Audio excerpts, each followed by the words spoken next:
Salut! C'est Estelle et Jérôme. Et on a tout quitté pour sur notre catamaran grand tour.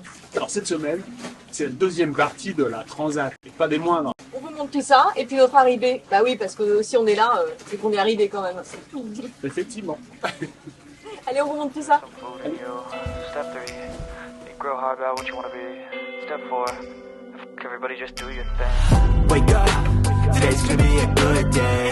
Wake up, today's gonna be a good day. Wake up.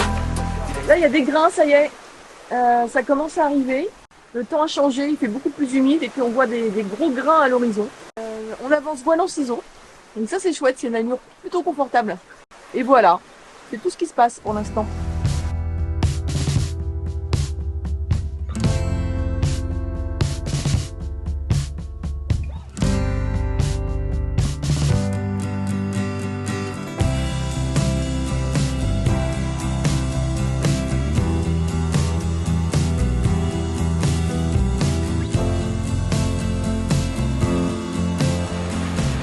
Le jour se lève.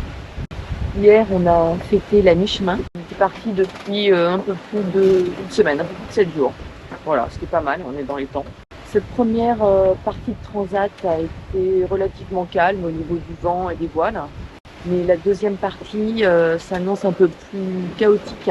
On va rencontrer un front, ce qui n'est absolument pas normal à cette époque, mais encore une fois, la météo est complètement déréglée. C'est-à-dire que les tempêtes de l'Atlantique Nord descendent extrêmement bas. Et ça fait que les alizés ne sont pas stables, ça fait que l'anticyclone des Açores n'est pas sur les Açores.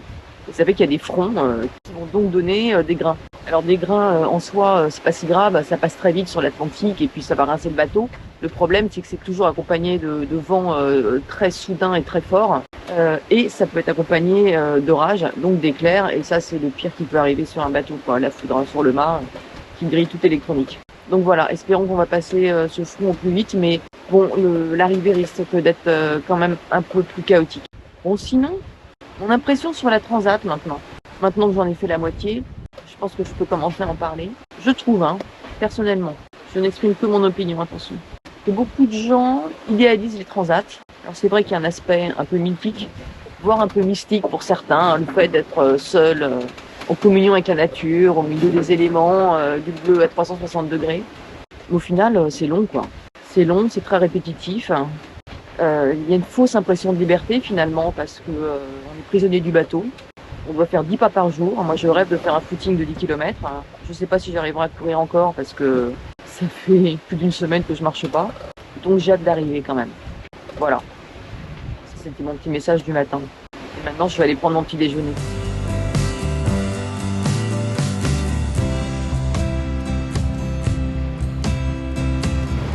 Pour revenir à mon avis sur la Transat, c'est juste mon opinion personnelle. Je voudrais briser le rêve de personne. Et encore une fois, peut-être que pour certains, ce sera une révélation absolue, un moment de plénitude, de grâce, de réalisation. Mais je ne l'ai pas eu ce moment. Ça restera une expérience gravée, c'est sûr. Mais pas comme le meilleur moment de la vie en bateau. J'ai hâte d'arriver en gros. Bon après, j'adore les naves de nuit. Je trouve qu'il y a quelque chose de magique pour le coup. Je n'irai pas jusqu'à dire mystique, mais quelque chose d'incroyable. À être seul, sous la voie lactée, parfois avec la pleine lune, parfois sans, ce qui permet de mieux voir les étoiles et de se sentir tout petit. Ça, c'est assez magique. Voilà, où on est tout seul, au milieu de rien, au milieu de tout. Mais une nuit, 2 nuits, 10 nuits d'affilée, la magie commence à s'estomper un peu. Je vous encourage à vous faire votre propre opinion et à vous inscrire sur la bourse aux équipiers ou équipier.com ou Vogue avec moi et à trouver un bateau qui vous emmènera transater depuis les Canaries ou depuis le Cap-Vert. Si vous êtes un peu qualifié et si vous n'êtes pas un jeune troubadour un peu trop babacool, vous devriez pouvoir trouver. Voilà, si vous avez déjà quelques milles nautiques au compteur et que vous savez tenir vos quarts de nuit, je pense que ça peut intéresser les bateaux. Il y a beaucoup de gens qui cherchent à embarquer, mais il y a aussi pas mal de bateaux qui cherchent à prendre des équipiers. On est dans le passage du front qu'on attendait. La mer se renforce. Passage de grain, 25-30 nœuds. Il va falloir qu'on passe ce front. Ça va durer toute l'après-midi jusqu'au début de soirée. Et après, une fois derrière, on va retrouver le soleil et un vent un peu plus soutenu mais plus constant. Parce que là, on est passé de 12 nœuds à 25-28. Vous voyez là le front qu'on doit passer, assez inhabituel sur une transat. Donc voilà, on n'est pas dans le plus dense, heureusement. Donc nous, on le passe ici. Là, on est pile dedans, on est juste au début. Après, on va avoir du 18-20 nœuds. Ça y est, on a le grain, le petit crachin breton. Avec 29 degrés quand même. Hein. C'est bien, ça va rincer les litres.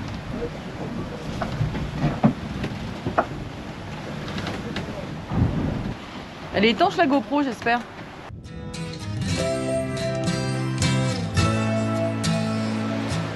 La nuit a été difficile. Hein. Il y a de très grosses vagues, hein. Ça tape dans tous les sens. C'est pas très confortable. Le bateau qui fait des embardées brusques et un peu imprévisibles. Cette nuit, il y a eu des surfs. Hein. Le tuyau part complètement en freestyle, hein. Un peu flippant. Voilà, donc on va arriver dans 6 jours. Hein. Et on espère que ces 6 jours vont passer très vite. Alors aujourd'hui, Nico retravaille le sextant pour essayer d'avoir une position avec le soleil.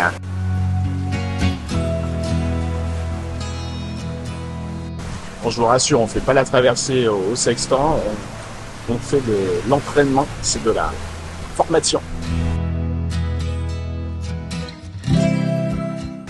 52, 21 degrés, 59 minutes. C'est un peu bas.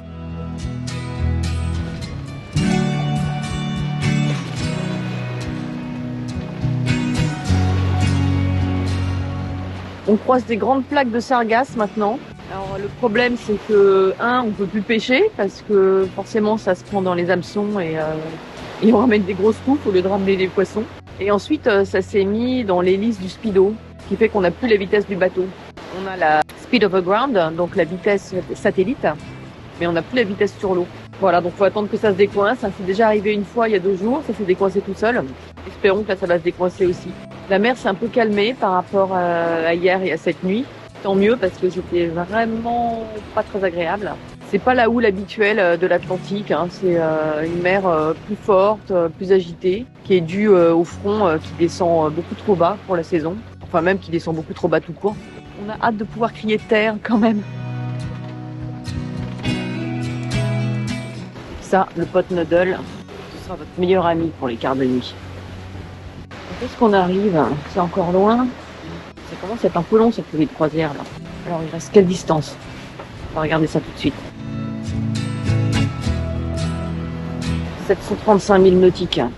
C'est long encore. Hein. Je sais pas, on va arriver dans encore, je sais pas, 6 jours quoi. Bon, heureusement qu'on a des quarts en même temps parce que ça occupe. Et puis comme on est crevé comme ça, on dort la journée. Imaginez que vous êtes coincé chez vous dans un appartement de 40 mètres carrés, un truc comme ça, et que vous ne pouvez pas sortir. C'est déjà arrivé ça. Sauf qu'à l'époque du Covid, on avait le droit de sortir pour acheter du papier toilette et pour faire un footing quand même. Là, non, on peut pas. C'est un peu pareil. Je crois que j'ai hâte d'arriver quand même. Hein. Ah, c'est le petit matin. Oh là là là là là. Je viens juste de faire dérouter un cargo qui était sur notre route de collision. Grand tour pour Stena Sunshine. Donc, on lui a demandé de passer derrière. Bah, il a accepté. So just to say thank you and have a safe passage. Et il passe vraiment juste à côté, donc heureusement. C'est quand même dingue, hein. Plein milieu de l'Atlantique, de se retrouver en route de collision. Avec un cargo, on en a croisé pas mal, mais alors celle-là, elle était pile poil sur nous, quoi. Ça s'est pas décoincé? Non, ça se décoince pas. J'ai changé les paramètres du pilote pour le mettre sur le vent apparent et pas le vent réel. Parce que si ça se remet à marcher, ça va nous changer notre cap. Oui, parce qu'on est au cap au vent là. C'est-à-dire que l'angle du bateau est réglé sur l'angle du vent et non pas sur un cap compas. On a d'arriver quand même, hein. Oui, c'est un petit peu long quand même. C'est plus une communion sur soi-même Ouais, qu'avec les éléments. qu'avavec les éléments en fin de compte. Se faire couler un petit café en plein milieu de l'Atlantique. Alors, il y avait un petit peu de préparation. Il y a un taboulé, enfin une sorte de taboulé parce qu'il y a quand même de la feta dedans. Un taboulé revisité et une poêlée pommes de terre, oignons, poulet. Attends, et t'as oublié mes super crèmes à la banane que j'ai faites avec un régime de banane beaucoup trop mûr. Et mon monsieur cuisine. Voilà, une petite crème à la banane et au lait de coco. Les cafés sont prêts. Bon, alors on a quoi comme météo là? C'est un peu plus calme aujourd'hui. On avance quand même pas mal. 6 surf dans les 7. Allez, on va se refaire un petit exercice de sextant. On va, dans un premier temps, calculer l'heure à laquelle le soleil sera au plus haut, la méridienne. En fait, on va calculer la position relative du soleil à son midi, c'est-à-dire sa déclinaison, qui correspond à sa latitude astrale, et le temps, c'est-à-dire à son midi solaire. Et au midi solaire, le soleil, il est au plus haut dans l'horizon. Donc il est au sud d'abord, et au niveau de l'azimut, il est au plus haut sur l'horizon. Sauf que on n'est pas sous la déclinaison de l'astre, on n'est pas pile poil avec un soleil au-dessus de notre tête, on a un soleil qui fait un certain angle. Donc ce qu'on va devoir faire, c'est calculer à la fois la position de la culmination du soleil et en même temps notre position relative en longitude, de manière à corréler les deux au même moment. Donc, à partir du moment où on a l'astre qui culmine sur l'horizon, on est en capacité de donner approximativement notre longitude, et inversement. Voilà le principe. Maintenant, on calcule.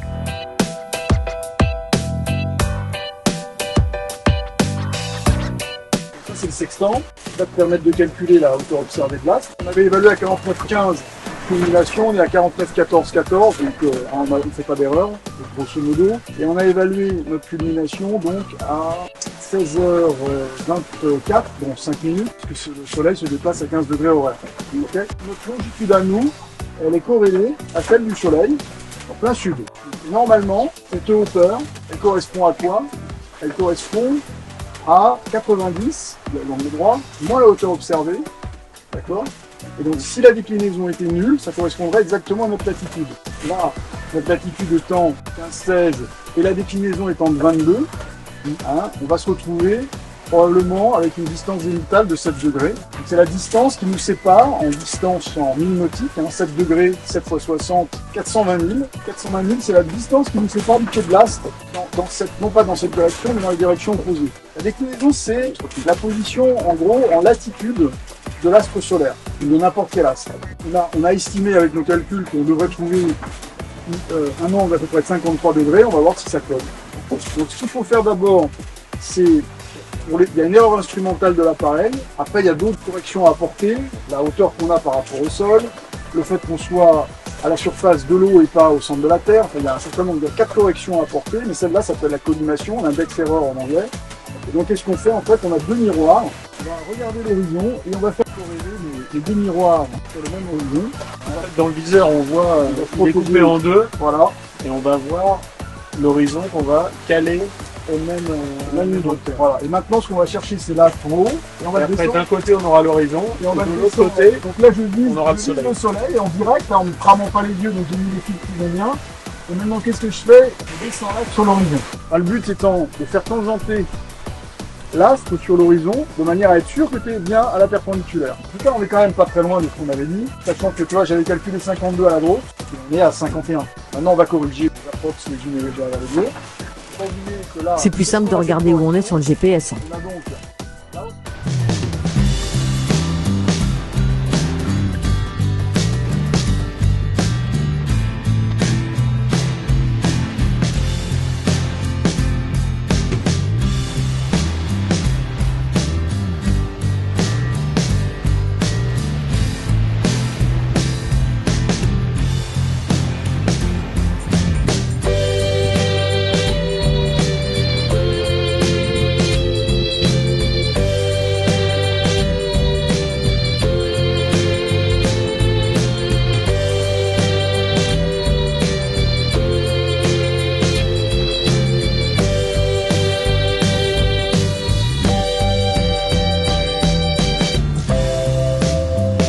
Parce qu'on a On est entré dans la partie où il va y avoir des grains. Donc des pluies, des rafales, du vent. Allez, encore 520 000. Ou plus que 520 000. On va y arriver. Bon là il est 3h du matin et la nuit quand tu es fatigué, tu viens de te réveiller, tu es encore dans le gaz, c'est compliqué d'appréhender tout l'environnement, tu es complètement complètement perdu dans le noir. Et t'as plein de valeurs sur l'écran, partout qui s'affichent. C'est hyper confusant. Il faut vite savoir se reconcentrer. Grand Tour Galactica, à la base Grand Tour Galactica. Est-ce que vous me recevez Grand Tour Galactica? Ici, centre de commande, nous vous recevons 5 sur 5. Nous sommes constellation XY83, je répète, constellation XY83. Grand Tour Galactica, vous me recevez. Veuillez immédiatement vous détourner vers les coordonnées 15, 29, 7, 43, 8. Constellation Z-Star, je répète, constellation Z-Star. Nous avons passé 1,7 million du côté de constellation 843. Vous me recevez, faites immédiatement demi-tour. Est-ce que vous me recevez Grand Tour Galactica? Salle des machines du Galactica Grand Tour. Oui, je vous reçois. Vous avez vu des extraterrestres. Veuillez remplir immédiatement cette fiche. Vous voyez la forme de l'extraterrestre. Merci de compléter ce petit dessin et de nous renvoyer à la base. Spaceship, à vous au volant. Les conditions météo sont un petit peu plus fortes. On est sur 25 régulier. La mer est assez hachée. 29 and I find myself wondering what did happen to the last 10. I ran away with my life, fast forward, never turn back again. It's kind of funny that the more we pass time, the more we need to set the rewind. On a un cargo qui nous fonçait droit dessus, donc on l'a appelé. On lui demandait d'altérer un peu sa course. Il ne voulait pas passer sur notre tribord. Il disait non, je vais vous passer devant. Mais tu pouvais pas passer derrière quand même. Non, je peux passer devant. Et voilà, il vient de nous passer devant. Pas de beaucoup, hein. Il est à 1 mille. Voilà, il faut quand même être vigilant. L'Atlantique, c'est grand, il y a quand même peu de chances qu'on rentre en collision avec un super tanker, mais ça peut arriver. Alors, il nous reste une patate douce. On peut faire encore quelques petits quarts de nuit dans la tête modèle. Finalement, des chips, il nous en reste pas mal. Hein. Bah oui, on a pas fait d'apéro. Des gâteaux, des pâtes, du riz, de la farine, des jus. Qu'est-ce qu'on a là? Des gâteaux. Des gâteaux. Ah bah des gâteaux, on en a. Hein. Finalement, on n'a pas mangé tant de gâteaux que ça. Bon, ça a l'air bon. Bien pour 2 jours. On peut pouvoir tenir.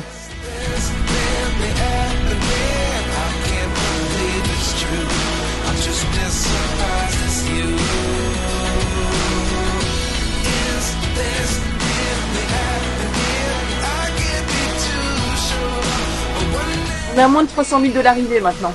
Ça y est, on tient le bourreau. On voit pas la terre, mais On la sent. on la sent pas. On la sent pas non plus, mais on l'imagine. On sent qu'on a envie d'y aller. Quoi. Ouais. Allez, on y est presque.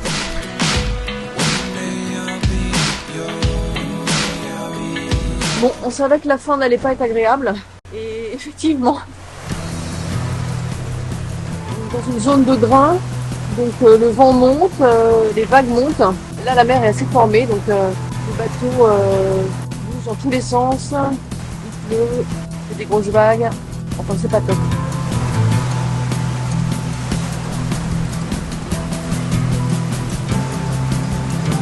Donc là, on slalome vraiment entre les grains et c'est plus prudent d'affaler la grand voile et d'y aller au moteur parce que vous tombez dans des grains assez soudains avec des grosses rafales. La mer est formée, donc voilà, prudence. Vous savez que l'arrivée, elle est un peu rock. Encore une raison de plus pour avoir envie d'arriver vite. Bleu, bergère.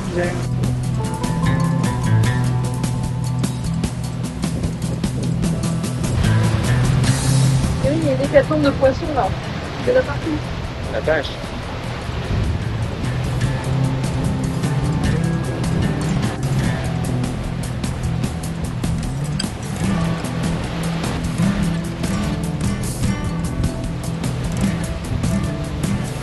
Bon, la dernière ligne droite est compliquée. Hein. La mer est super hachée, elle ressemble à la Méditerranée.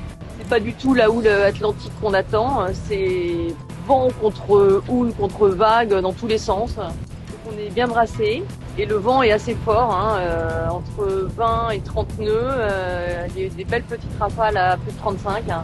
On On est en configuration de voile vraiment minimum, un tout petit bout de génois. Et puis tout le reste est affalé, ferlé, et puis on a les deux moteurs. Pas génial cette arrivée.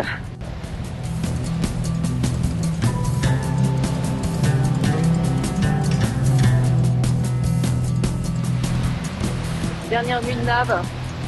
On arrive demain. Youhou! Il fait chaud là, ça y est. Enfin. Même plus besoin de mettre de pull. Tout à l'heure, on a vu des baleines. Alors, je sais pas si on en a vu une douzaine ou si c'était les trois mêmes qui tournaient autour du bateau. Mais on a vu arriver des gros trucs noirs comme des torpilles qui sont passés vraiment très près sur les côtés, qui passaient sous le bateau, qui étaient à 2 mètres à côté de nous. Et moi, j'ai failli faire une crise d'angoisse parce que je savais pas trop ce que c'était. Bon, ça n'avait pas de grand aileron comme un orque, ça n'avait pas de mini aileron comme un cachalot, mais ça n'avait pas non plus l'aileron d'un globicéphale. Et à un moment, j'ai vu un truc blanc en dessous. Et je me suis dit, oh non, c'est noir et blanc. Et là, toute l'angoisse de Gibraltar est revenue. Mais bon, heureusement, il y en a une qui a sorti la tête à peur de l'eau et qui a sorti son dos. Et j'ai vu que c'était une tête vachement allongée de baleine. Et après recherche sur internet, il s'avère que ce sont des petits rorquals ou baleines de mink. Donc c'était un peu bizarre parce que elles étaient vraiment très près et elles sont vraiment venues vers nous quoi. Passer sous le bateau, sur les côtés, repasser. Donc je pense qu'elles étaient curieuses. C'était sympa, mais pas de trop près quand même. Je crois que j'ai été un peu traumatisée par les orques de Gibraltar. Enfin voilà, on arrive bientôt. On va retrouver tous les bateaux copains de Mindelo et même d'avant. La plupart sont déjà arrivés, les autres vont arriver quasiment en même temps que nous. On ne peut pas attendre d'y être.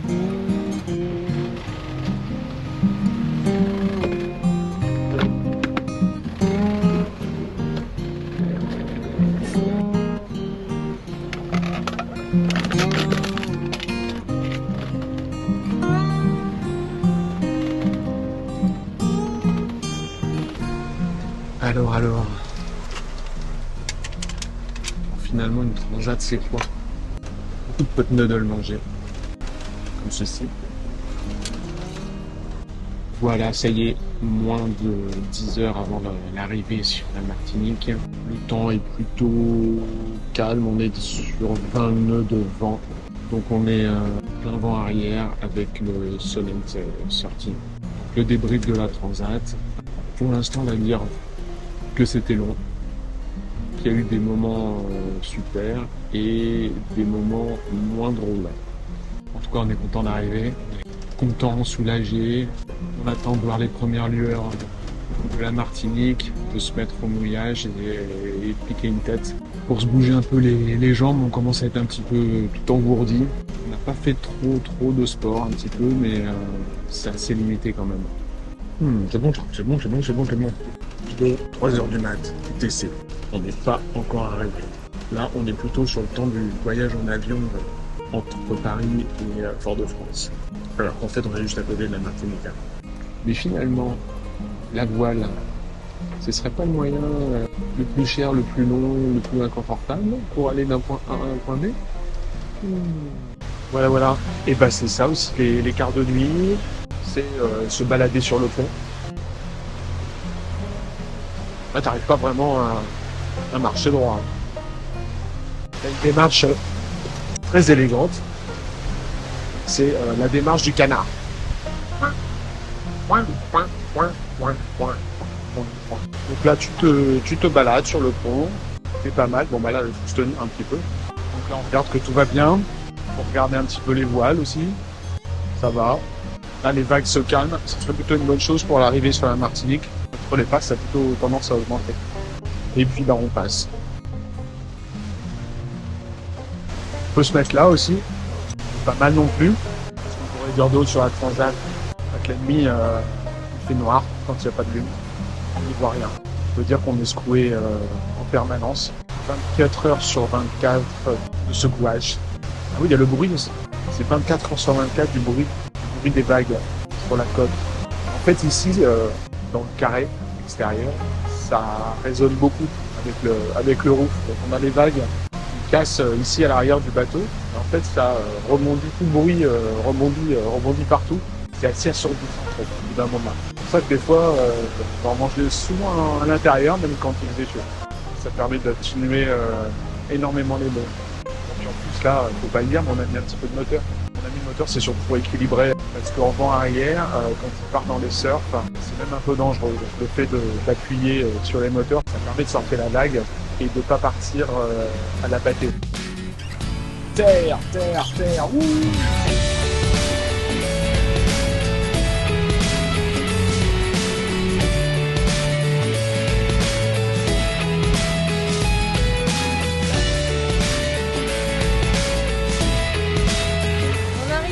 Ça y est. Waouh. Je crois qu'on n'en revient pas nous-mêmes là. On se rend pas compte de ce qu'on a fait là. Non, je crois qu'on est, je sais pas, dans une sorte d'état second. Après 15 jours de mer, avec des hauts, des bas, un rythme un peu bizarre, hors du temps. Là, ça y est là, on arrive. On voit la côte, on voit le rocher du Diamant. On va retrouver tous les bateaux copains qui sont en train d'arriver en même temps, ce qui est un peu dingue. On y est, on l'a fait. C'est marrant d'être ici avec Grand Tour. On est venu pas mal de fois sur des bateaux de loc. Et là, c'est Grand Tour qui était en Croatie, dans son petit coin bien tranquille. Et on l'a amené jusque-là. Merci Grand Tour. 6241 000 pour l'amener jusqu'ici. Il nous aura secoué, il nous aura fait peur. Il nous a emmenés là quand même. Il a bien plu quand même, hein. C'est un bateau solide. Hein. Alors il craque dans tous les sens, il fait du bruit, des booms, des bams. Mais il tient le coup. On y est.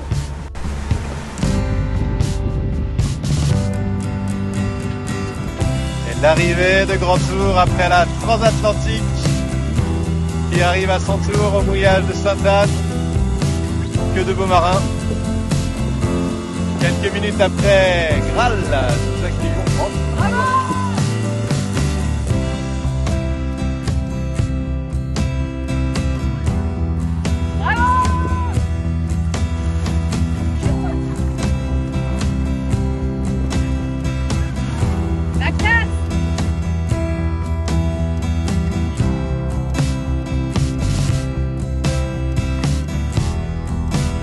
Ça y est, on est arrivé. Enfin.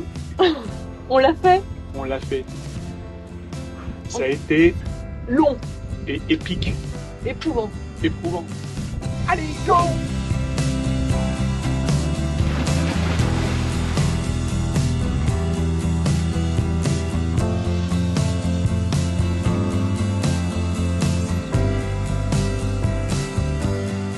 Regardez, j'arrive à forcer le jet. Grâce aux ondes produites par ma main, je peux déplacer l'eau. C'est très facile à faire, vous pouvez aussi vous entraîner chez vous.